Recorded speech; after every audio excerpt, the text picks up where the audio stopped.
for the audio, or you can even watch back. Giving players all the props, or put them on blast. We don't give no hot takes, only talk facts. We're giving all our devotion, riding high on this wave of emotion. Going all out, yeah, cause this is our time. No, ain't no stopping us till we reach the finish line. All in, we came here to win. We're gonna give everything. S-I-C-K on the run. S-I-C-K, sick. On fire, we're ready to fight. We'll bring the house down tonight. S-I-C-K on the run. S-I-C-K, sick. Play it on the car ride, play it when you lounge.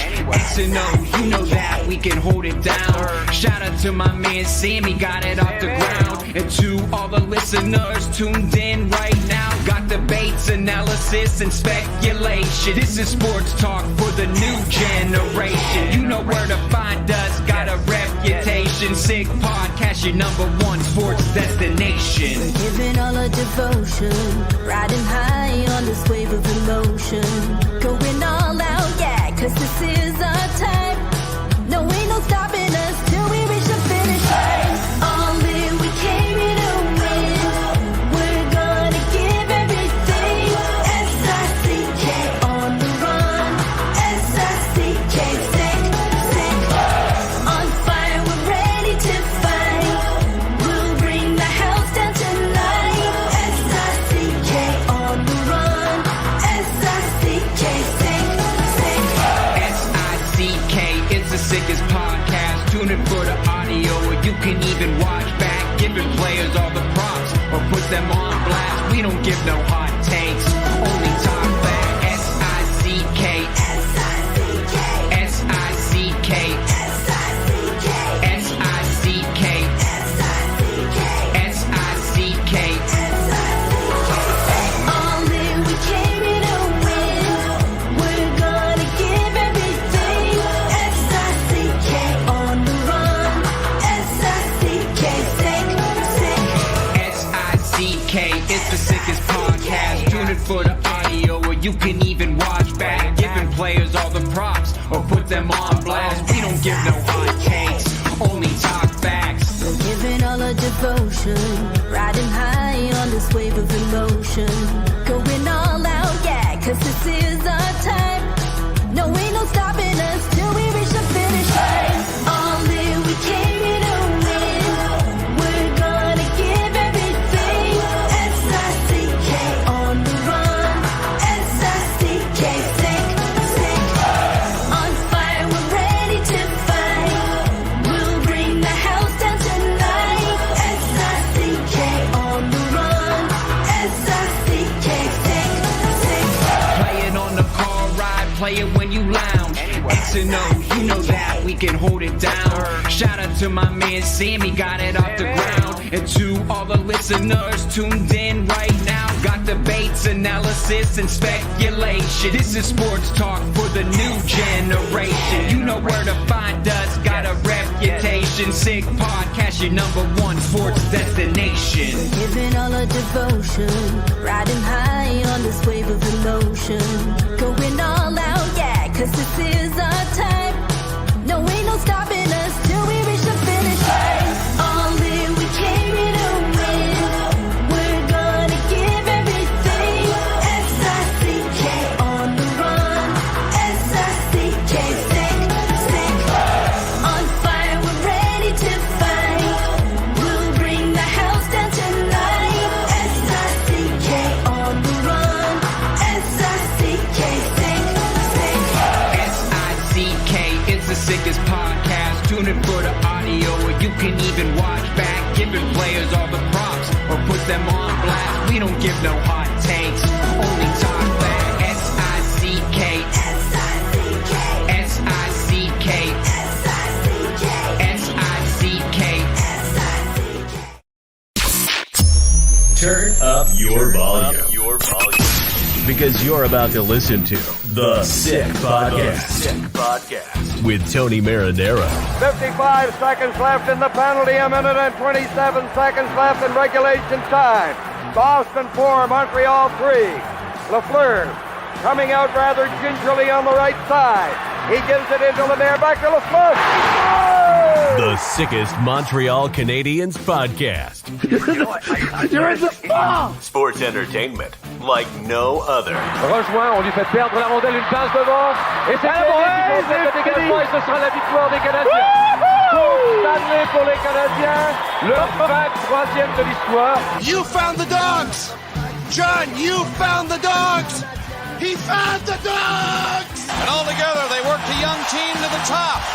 And now, a 24th Stanley Cup banner will hang from the rafters of the famous Forum in Montreal. The Canadiens win the Stanley Cup. Brought to you by Energy Transportation Group. Driven to be different. La Vida Tibi. Embrace your true nature. And Playground, your premier gaming destination. It's gonna be sick.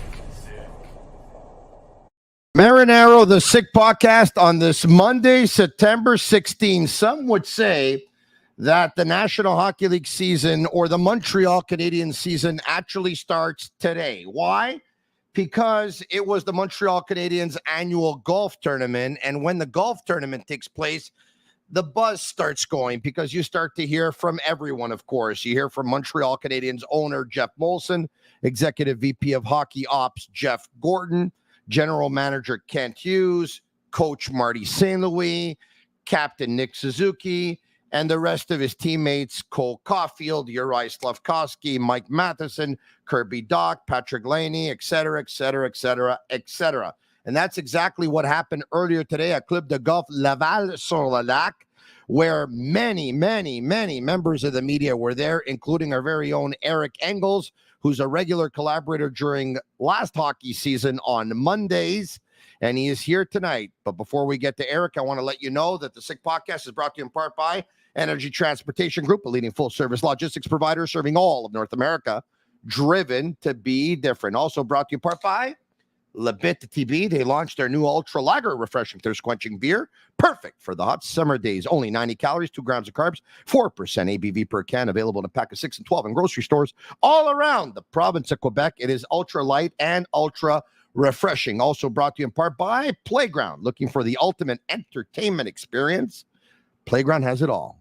Gaming, poker, fine dining, live music, DJs, all with unmatched customer service. Why go anywhere else? Located minutes from downtown Montreal across the Mercier Bridge. Playground, your top destination for fun. Without further ado, let's bring him in from Sportsnet and sportsnet.ca. Eric Engels, how are you? I'm good, buddy. How are you? Very, very good. At what time were you there earlier this morning? Oh, I got there at about 8 o'clock. What time? 8 o'clock? 8 o'clock? Yeah, that's good. That's good. That's usually when I used to get down there, and I would think they start talking at around, give or take, about 8:45 or so, 9 o'clock or so, and usually goes on till about 10:30, and then that's it. Then they start playing golf, right? That was it. That's the exact game plan. Yeah. So I guess you didn't play, right? No, had too much work to do. Yeah. Have you ever played it? No, and for that exact reason, like every year, the golf tournament is a great day for the Canadiens to go out and play golf, but it's a day where I'm jammed with work to do. I had my reaction column to everything we heard today, and had a training camp preview that I had to be prepared before tomorrow, and I had to talk with you. So yeah, I played enough golf this summer, and I'm ready for the hockey season. At one point, the Montreal Canadiens used to invite more members of the media, and then they trimmed it down a little bit. They shaved it down a little bit because they actually sold those spots instead, and it enabled them to raise more money for the Montreal Canadiens Children's Foundation. This is why this golf tournament takes place. It's not only a schmooze, of course, with their corporate sponsors and a chance to meet, some VIPs, but it's also an opportunity to try and raise money for the foundation. So I did have a chance to play in it, I believe once, maybe twice. And the last time I played in it was a par 3. It was about 170 yards or so. And I pulled out the putter to drive it. And I think I broke my putter, but I actually got it on the green. But I don't think Pierre Boivin was amused at the time. So anyway, I was never back. But maybe it's because he didn't like the fact that I pulled out the putter for a par 3. Maybe it's because he was kind of envious of the fact that I actually, drove it with a putter and got it on the We'll never green. know. By the way, on the green, this is a true story, and there were people here who could tell you it's a true story. Just don't ask me who, because I don't remember. But it also coincided with them trying to raise more money for the foundation, so I've never been back. But like you, I have so much work on a day like this that I couldn't play in it even if I wanted to, right? Because for people like us, today is candy, right? Today's candy. Yeah, listen, I'd love to play. I've been invited to play. There's no way to do it with the work that I have to do on this day. So I'll leave that to the others. Okay, so there's so much to talk about. As a matter of fact, the material that we got today with everyone speaking, I honestly believe that we probably have about 3 weeks of material here on the Sick Podcast. All right. So we're going to that's probably what we're going to do. We're probably going to play 4 or 5 different clips every night, and we're probably going to go for the next 3 weeks. But once again, the Canadiens are off tomorrow, and then camp officially opens up, pro camp that is, on Wednesday. So we very much look forward to it. Now, look, I've been in the biz a long time, as you know, and so I'm able to probably pick up on some things that maybe the average Joe can't pick up on. But I obviously realized and picked up that you are asking pretty much the same question to Geoff Molson, to Jeff Gorton, to Kent Hughes, to Marty St-Louis. And correct me if I'm wrong, but it's something to the effect of, you want to be in the mix, you're rebuilding, but you want to play some really important games come the month of March, and at the same time you want to develop. How do you kind of balance it all, right? Is it something to that effect? You probably would pose it a lot better, I would imagine. Put in more simple terms, it was more, are you setting the bar high enough for yourselves? And are you setting it higher internally than you are externally with, managing expectations, which is a reasonable thing to do. Yeah. But the answer in general that I got, without needing to play 5 different clips because it was all the same answer, is they're comfortable stating it how it is, that they want to be in the mix and they want to be playing competitive games as deep into the season as possible. And I think it's a realistic outlook for where they're going. I also think it's departure, Tony, from the rhetoric of the last 2 seasons where development trumps results and all of that. I'm excited to write about meaningful hockey games, and not just towards the end of the season, but right from the beginning. Yeah. It puts a different standard on the team. And even if they're not as bold to say, okay, our goal is playoffs or bust, it sets the standard that the games do matter, and much more so than they have over the last couple of years. And that in itself ratchets up the pressure on the team. And I don't see that as a bad thing. I think it's a good thing for the Canadiens. Yeah, we're going to get to some clips in just a second here, even though you said we don't have to play them all. We'll play a couple, but Geoff Molson at one point said something to the effect of, we had a first pick overall and 2 number 5 picks overall over the last 3 seasons. And this year, it would mean more to us if the team could actually make the playoffs than actually having a really good draft pick. Jeff Gorton says, I wouldn't put it past the guys in the room if they actually make the playoffs. I wouldn't really be surprised, but I think he ended up saying that realistically, they want to be playing meaningful games after the NHL trade deadline, which would be in the month of March. Kent Hughes said pretty much the same thing. Marty St-Louis said pretty much the same thing. Shane Gaumont and Master Control, if you can actually rattle off the clips to the question that Eric asked those gentlemen. Slogan of being in the mix. Setting the bar high enough. Well, listen, I don't know. Certainly, I would like to make the playoffs and think our team could, but I don't know. I've been through this before with a couple other teams when you're rebuilding, and you just like to see. I think the players will tell you on the ice if they're ready, and setting the bar, the expectation. I'm not sure that's something that we need to do, to tell the players you have to do this or it's a disappointment, because there's just so much there, that we have so many young players that that have to play, that need to keep growing. I think I said last year there's a lot of players on our team that still haven't hit their ceiling, so there's a lot of unknown. So as we go into camp and head into the season, we're going to learn more and more about our team, and we'll know what kind of team we have. So for me to sit here and, you know, the first day of camp and say, oh yeah, we're a great team, whatever. We'll see. Our players will tell us inside the room, inside our conversations. You know, we feel really confident about our team and where we're going. Okay. As you listen to it now, and I'm sure that you probably already have 5 times because we're writing about it. What do you take out of everything that Jeff Gorton just said? Because every time Gorton speaks, personally, I got to tell you, I'm really hooked, because, you know, if you listen carefully, he's trying to pass a message without saying it more clearer. If you listen carefully, there's a message there. What's his message to you? Listen, I take a couple of things out of his comments. First is bringing up his experience with rebuilding teams, right? In New York, the expectation was set exactly as it is right now, that we want to be in the mix once they got to this phase of being competitive all the way down through the line, through the trade deadline. Mm-hmm.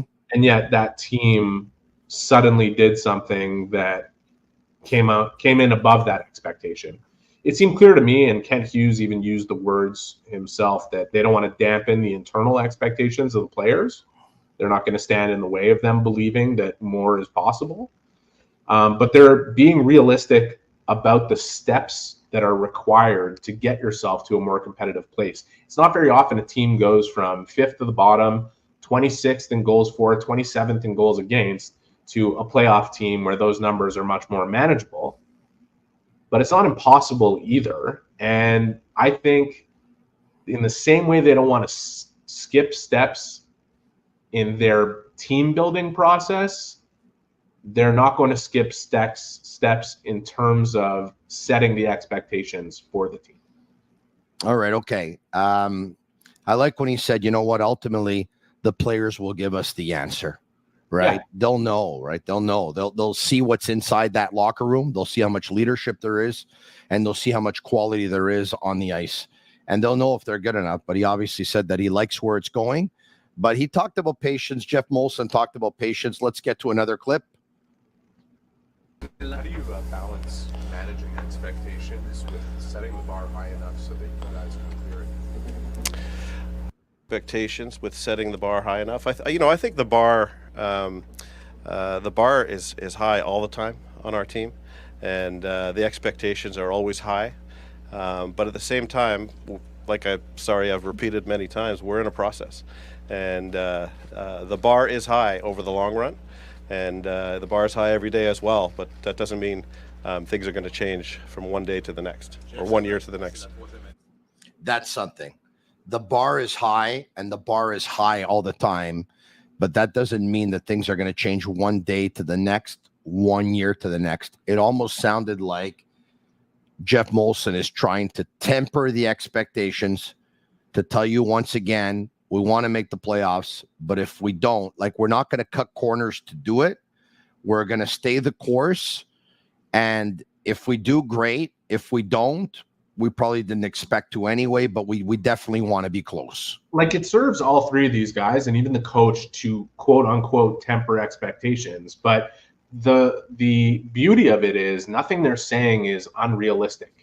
It's particularly realistic. It's a particularly realistic view for where they're at 2.5 years into this process. And so there's no point in coming out and making a Pierre Dorian of yourself and saying the rebuild is over. It's not. But if the players dictate that they're ready to take this thing to the next level, decisions that Marty St-Louis makes and decisions that Kent Hughes makes and Jeff Gorton and Geoff Molson above them make throughout the season will be dictated by what the players show. And that's why when Marty was asked about whether or not he's going to be a harder coach this year, or whether or not his patience would be less so, and he said it's not about being impatient so much as it is being more demanding, and that we'll see what the players do. And Kent talking about how, Marty will coach his team to win every game, but ultimately what he makes in terms of a decision in November for December, January, and February will be dictated by what the players show him on a nightly basis. I think we all want to see that results are going to trump process. That's kind of the turning point of this thing getting to another level. But it's not for Jeff Gorton, Geoff Molson, Kent Hughes, and Martin St-Louis to decide. It's for those guys who are lining up every single night, showing and proving that they're ready for that type of treatment. Yeah. And speaking of ready, by the way, one of the things we haven't talked about is that the Montreal Canadiens rookies played on the weekend, a couple of losses to the Toronto Maple Leafs rookies, but Lane Hutson obviously showed that, you know what, the hype is real. And, Eric's buddy, Elliot Friedman, states that a Montreal Canadiens player contacted him to say, you know what, in terms of the Calder Trophy, watch out for Lane Hutson. So, we'll wait and see on that. So we just played, Eric, your question to Jeff Gorton, your question to Geoff Molson, that same question to Kent Hughes now. You guys have this terminology of in the mix. It seems to be the company line. It's obviously a good way to manage external expectations. How do you drive internal expectations to set a bar that will be high enough for this team to clear?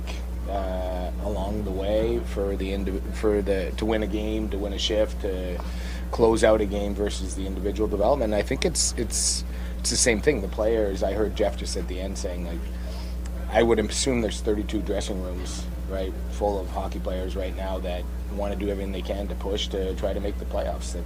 There's 82 games to be played. I think we have a competitive group. We have a positive group. They believe in their own ability individually and collectively, and we're certainly not going to in any way try to dampen their expectations. That's for them to push, and as seasons progress, I'm sure if they're having success, they'll be more optimistic. But nothing's linear. All right, there you have it. Nothing's linear, says Kent Hughes. And if you ask every player and every team, they all have expectations to make the playoffs. And now Marty St. Louis in ending on that very same question. Then we'll move on. And Kirby coming back here. There's a lot of familiarity within your group. How do you think that familiarity with the way you guys want to play, with having executed the systems already, will drive you to the next level? Yeah, I mean, we're not starting from scratch. And not only we're not starting from scratch, but there's not a lot of changes. There's a lot of. It's not like we're adding like 5-6 new players that you're trying to, bring them on board. So I like the continuity of what we've been doing with a very familiar group, and I think that helps us. What do you make of what Marty St. Louis had to say there? I think it helps him. Continuity of the group. I think it really helps him. It really helps him be the harder coach that he needs to be for this group, for where it's at in its maturity, right? He's not there showing guys, okay, this is how we want to play. The guys know. And the guys who don't know, whether it's Laine or Alex Barr-Boulet, both of them have been here for a couple of weeks practicing with Adam Nicholas and with most of the Canadiens. In fact, like over 40 players were in town, like upwards of 3 weeks ahead of this day. So there's no surprises. There's the identity of the Canadiens, even through losing times over the last couple of years, was established. They all know what it is. They all know the way the team wants to play. They know the different situations and how they want to play them. They know how they want to play as a 5-man unit and individually within those concepts. Marty will get more into detail with it as he goes along here, but it really helps him that he's not starting from scratch, or that he's actually advanced to a point where he doesn't have to go over all that stuff in video and in training camp. They can start right away kind of from a running start. And you have to think that propels them to a better place. Nick Suzuki certainly feels that way. He feels it sets them up to get off to a good start to the season. And if we're going to talk about the Canadiens' playoff chances, or any other team that's in that kind of 18-team cluster that I see beyond the top 5 teams in the NHL, you may think there's a lot of difference when you look at them on paper. But to me, it ultimately comes down to who gets off to a good start to the season and whose goaltending holds up. The Canadiens, a central tenet of them getting off to a season in which they can potentially push for a playoff spot, is a good start. And I think they're going to be equipped to do that for 2 reasons. One, they're coming into camp healthy, which has not been the case over the last 3 years. And hopefully they maintain that through camp. 2, that continuity that I asked Marty about and Nick Suzuki about, it's there. It's very obvious.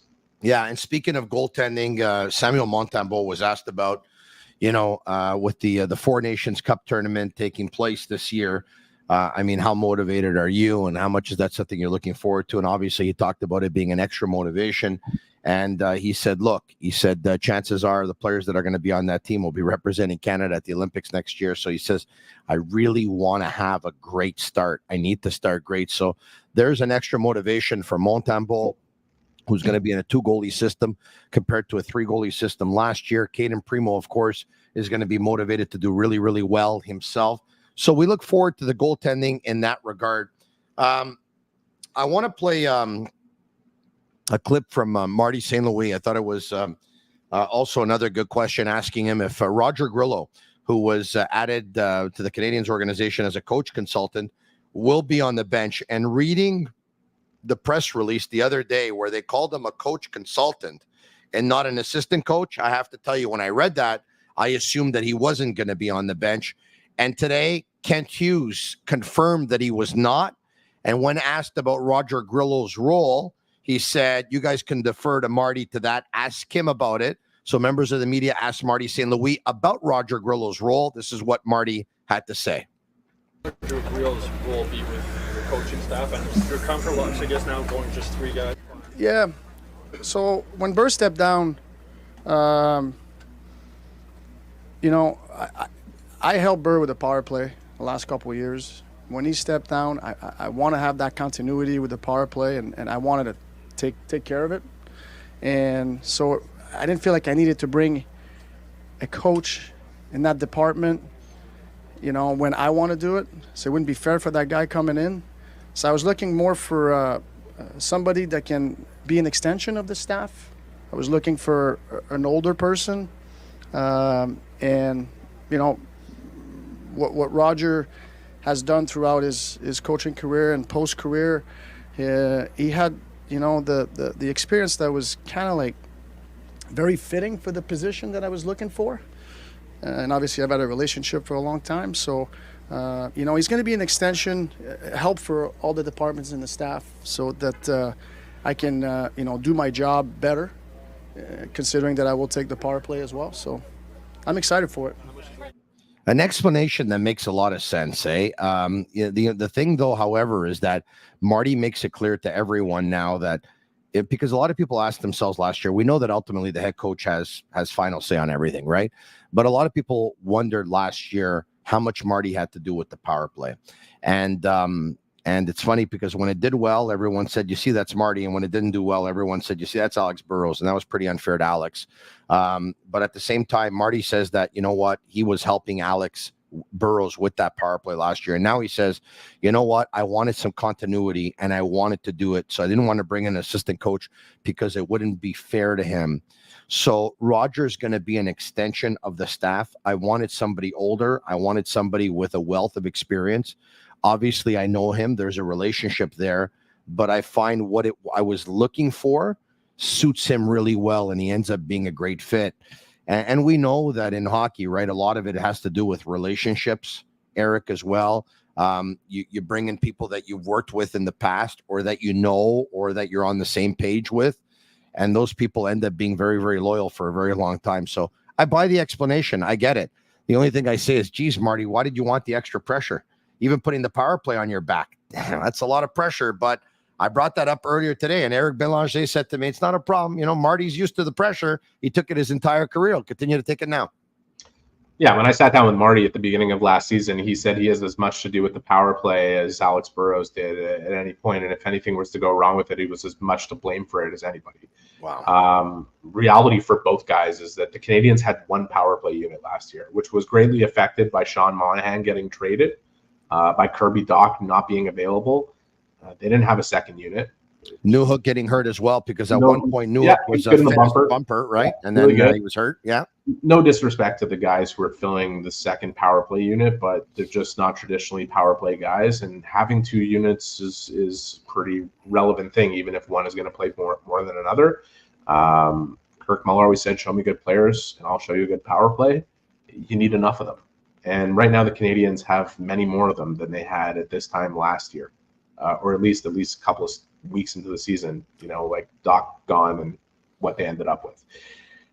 Marty Marty's ability to turn the power play into what it should be with what he has at his disposal, to me, is in very little doubt. The players, though, are ultimately the key to the success. And as far as Roger Grillo is concerned, I think Marty views him as a sounding board. I think it's good to have somebody you respect looking from a different vantage point than from the bench, that you can bounce ideas off, not only in terms of your strategies, but in terms of the way you manage your bench, your coaching staff, and all the different challenges that arise throughout a season. And it's, to me, one of Martin St-Louis' greatest strengths. There is not a hint of arrogance about this person. He is a brilliant hockey mind. He's hockey's Aristotle. He's a philosopher, but he is absolutely unequivocally okay with taking input from other people. He never pretends to know everything there is to know, and he is an eager learner. And I think that is such a vaunted quality in a position where it would be easy to come by arrogance and easy to come by feeling like a know-it-all and that nobody should be dictating to you what you should or shouldn't do with your team. I think that's one of Marty's greatest strengths, among other things. And I think if he felt that based on his relationship with Roger Grillo, this would be a good addition to the Canadiens, there isn't much reason to doubt it. Yeah, no, indeed. And speaking of the Canadiens power play, a lot of people see this guy on the power play, whether it's first unit or second unit. Training camp will probably answer that question, or first couple of games into the season. But Lane Hutson is obviously a dynamic player, and he'll be even more dynamic with the man advantage of one man, maybe even two at times. And a lot of people already look into their crystal ball, and they can see Lane Hutson being a force to be reckoned with on the Montreal Canadiens power play. Everyone's having fun with comparables. I know that once again, last week on my radio show En Français on BPM Sport, Eric Belanger, who's a collaborator, I asked him, Eric, give me a comparable for Nick Suzuki, for Lane Hutson. And he said Quinn Hughes. Now, it's a very interesting comparable because, look, Quinn Hughes just picked up over 90 points last season, and he won the Norris Trophy, right? So it could lead a lot of people to say, whoa, are you nuts? Now, Pierre Maguire, who's a collaborator here on the Sick Podcast, says that he sees Adam Fox in Quinn Hughes. Very much respect the opinion. But I have to tell you, and this is what I told Eric. I said, Eric, you know what? We all know that Quinn Hughes is an elite skater and probably 2 notches above Lane Hutson in that respect. They're both about 5'10". Hughes was undersized when he was drafted in terms of weight. He's been able to put on some weight. The reason why he fell to 7th in his draft year, which was the Kotkaniemi draft year, was there were some concerns about his ability to defend because not a huge guy. And I said to Eric, I said, you know what, Eric? I see it. Quinn Hughes is a better skater, and he'll probably end up being, I don't know if Hutson will end up being as effective. And if he is going to be as effective as Hughes, it's going to be incredible considering that he's not going to be as good a skater. But I buy that, you see. I see Hughes, and coming from Nick Suzuki, that's pretty cool. I don't mean to vehemently disagree with anybody on this subject because I understand why the comparisons are being made. And ultimately, you're bringing up Lane Hutson 34 minutes into our conversation. We could have spent 2 hours on him. Yeah. I have things to say about Lane Hutson. One of which is that I wouldn't compare him to anybody. I haven't seen a player at his position play I'm not saying he's better than anybody, but I'm just saying that I have not seen anybody play it the way he does. He plays defense like a centerman. Specifically in the offensive zone, the way he defends, you can start to make comparables of smaller players who have found their way to be very effective defending. And I got to tell you, for all the concerns there are about where his game is defensively, is he going to outmuscle guys in front of the net and in the corners? Is he going to? No, I don't think so. Is he going to get into some trouble in those areas? Yes, he is. He's a young defenseman. All of them do, but especially at his size. But there are elements of his defensive game that are elite. His angling is elite. His ability to get in front of a player, chasing pucks down and close off the wall, close off his angle, push him into uncomfortable space so that he can use his stick and get the puck out is reminiscent of other smaller, good players that we've seen in this league, whether you want to look at Brian Rafalski or, as an example of that type I'll of player. add to that, Eric, if you'll allow me. His sense of anticipation, very strong. Yeah, it's very strong. I came away from this weekend with two main takeaways on Lane Hutson. The first one was that I don't see a way that the Canadiens are going to be able to deny him a roster spot, and that is based on the second observation. Because all the skill and the dipsy doodling and the stuff that you see is the stuff that we expect to see. The compete level and the energy he brings to the ice and his desire to make the difference on every single shift is going to be undeniable. Eric, I saw a video clip last week. I'm sure you did too. Look, it's just in practice, and God knows, there's a lot of players who have been able to deke other players in practice, and one practice doesn't make a career, and one move doesn't make a career either. But the way he was challenging Caden Gooley and taking him one-on-one and kept the puck away from Gooley and ultimately going around Gooley, and you saw Gooley's expression when he turned around. Like, if you want to know if a player's good, you ask his colleagues, you ask his teammates, and the look on Caden Gooley's face was, oh my God, like, this guy's legit good. Like, this guy's the real deal. And his face and his expression said 1,000 words. But if you look at that clip and look at what he did in that clip, I can't think of another defenseman who navigates the offensive zone that way. They don't. It's just, he's his own style. He's his own. You always want a player with his level of talent to make their own way, and this quote, the famous quote of comparison being the thief of joy, fits very well. Yeah. I think Lane Hutson is a guy that we're going to look at down the line and start to look at younger players coming up and say, whoa, like, that guy reminds me of Lane Hutson. Yeah. I don't look at Lane Hutson and say he reminds me of this person or that person, because honestly, I haven't really seen many players who approach it the way he does. Doesn't mean he's better than Quinn Hughes or anybody else you would compare him to. I'm just saying that the style is so unique that it's hard to think of somebody in the past who incorporated the same elements. What do you like? Did you not notice the same thing that I did, though, the competitiveness in the player and how that brings him to another side? Can I before you answer that, I just want to bring up one thing, because I had a conversation with Mike Matheson today. And I said, Mike, is there a part of you that's listening to the chorus of people saying he won't get away with that in the NHL and saying, watch him? Like, well, he will. Watch him. And Mike was like, absolutely. And he said, it reminds me a lot of Johnny Gaudreau, who I played with in college. And when Johnny Gaudreau was in college, everybody said he's never going to get away with this stuff in the NHL, and nobody doubts that now. It's you know what? I know it's two different positions, but what did I tell you before? Like he handles the puck like a playmaking centerman, or even like a playmaking winger. I mean, Kucherov plays wing, but he's a playmaker as well, right? And he's got the skill level of a forward, but he's playing defense, and that's why you're right. He's different. He's different than everyone else. There's only so many players in the world that play like him, but he's very, very unique in that regard. And, today we're talking about so many clips from, the golf tournament earlier today. The fact of the matter is that, and we haven't talked about it really yet all that much, is that the Canadiens rookies played 2 games on the weekend here in Montreal versus the Toronto Maple Leafs rookies. And the Leafs rookies, by the way, won both games, but that's not the story. The story is, how did each player fare? And, correct me if I'm wrong, but the way I saw it, Lane Hutson was the best Montreal Canadiens rookie to play in those 2 games. And Hutson was the best player on the ice, period.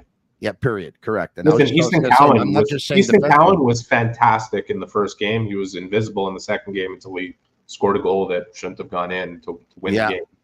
The story, speaking of scouts, like, the Canadiens really dominated those games. There wasn't much the Leafs could do to withstand the pressure. They were opportunistic in their scoring, and that's why the Canadiens lost. But Canadiens didn't get the goaltending, no.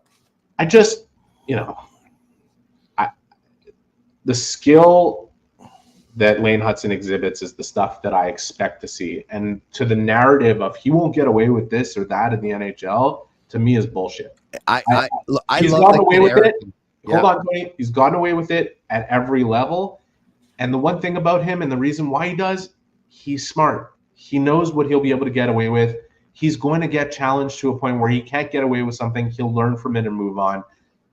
You're not going to stifle this guy's ability because the confidence with which he executes his play, the way he sucks people in and is willing to, in close quarters, play with the puck and get around them, it's an ability that he has that not even 5% of players have. And that's why Canadiens fans and fans in general better get used to the fact that when he makes a mistake, it's going to be a highlight. It is going to be something that you're going to say, oh, what was he thinking on this?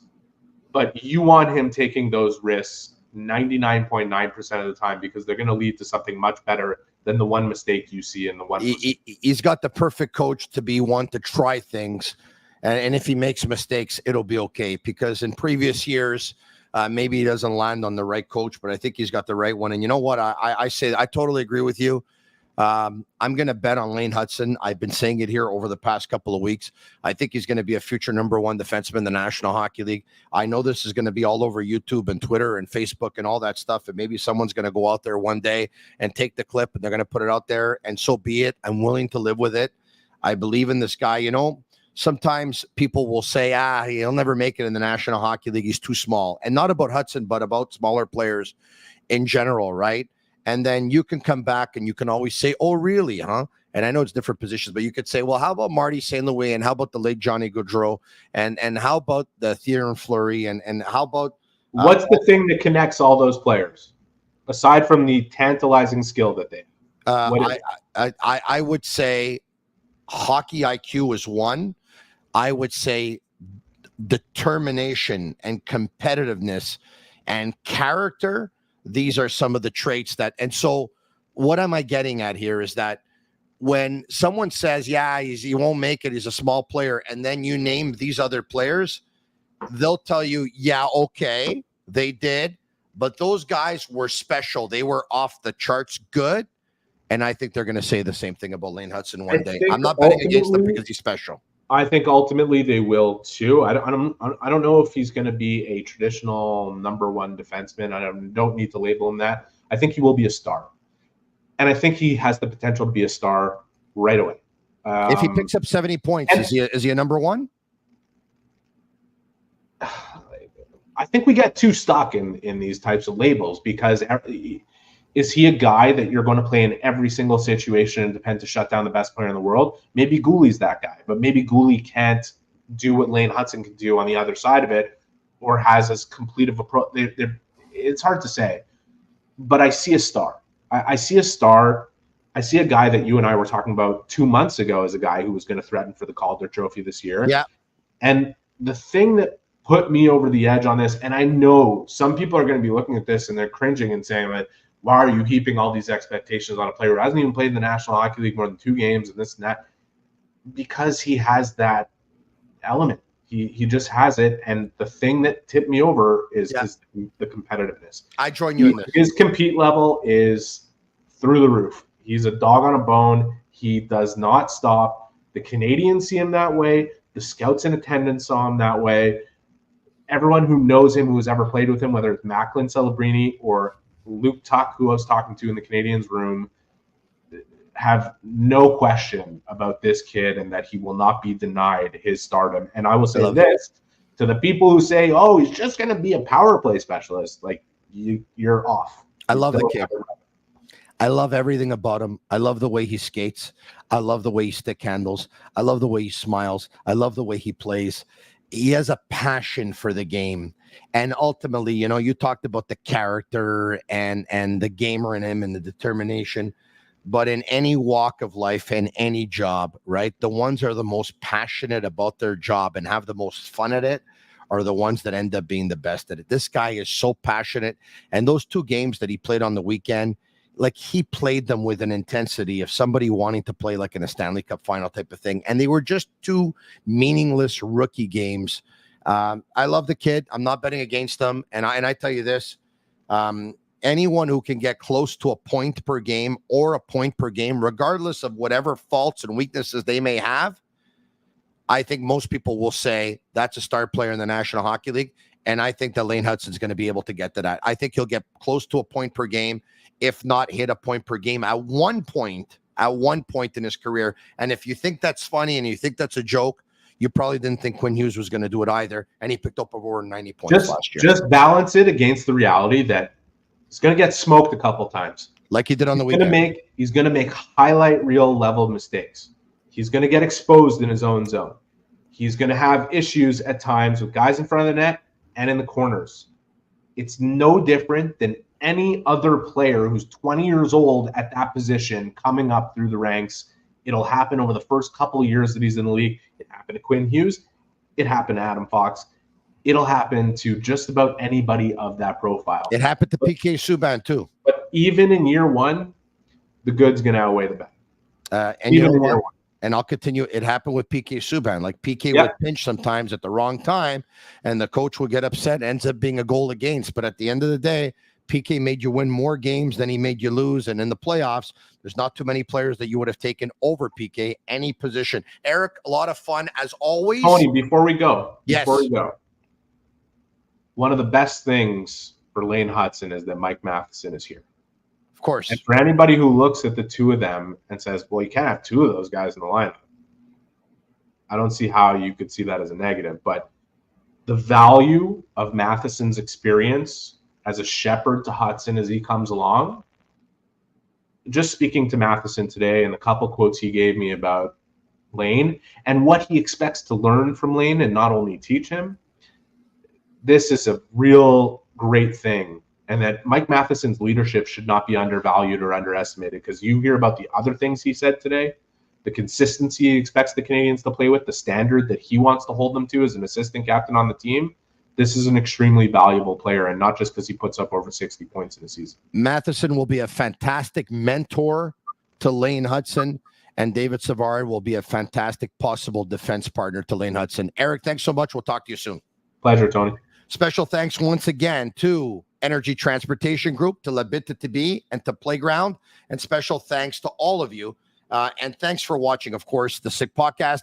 If you liked it, comment Sick, share it with your friends.